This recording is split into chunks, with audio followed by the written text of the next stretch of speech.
Дәруіш бір үйге кеп нан сұраптыр екен. Бұл наубайхана емес, депті иесі. Мүмкін кішкене ет табылар. Сәлем достар, Рухани Storytelling каналына қош келдіңіздер. Видеоны соңына дейін тамашалап, қолдауларыңызды сұраймын. Сен не, ет сататын дүкенде тұрсың ба? Ең болмаса аздап ұн табыла ма? Бұл жерде диірмен көріп тұрсың ба? Бәлкім бір ұрттам су шығып қалар. Бұл құдық емес. Дәруіш не сұраса да, үй иесі оны келеке етіп, ештеңе бергісі келмепті.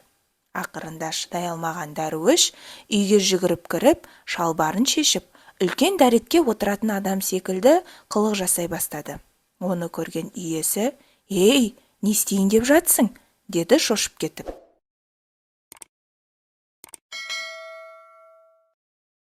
Бұл бір жұртта қалған жер екен. Ешқандай адам тұратын үйге ұқсамайды. Мұнда су да жоқ, нан да жоқ, ұн да жоқ, берекесі кеткен қорасы қылды.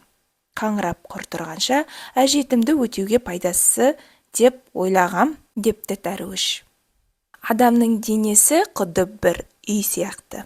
Ол үйде жылулық, мейірім, әділет, ар-ұят, жауапкершілік, жомарттық сияқты қасиеттер болмаса, кәнігі берекесі бытырап, керегесі кетіліп, уығы кертіліп, жұртта қалған иесіз үйге ұқсап қалады. Менің каналыма тіркеліп, қолдауларыңызды сұраймын.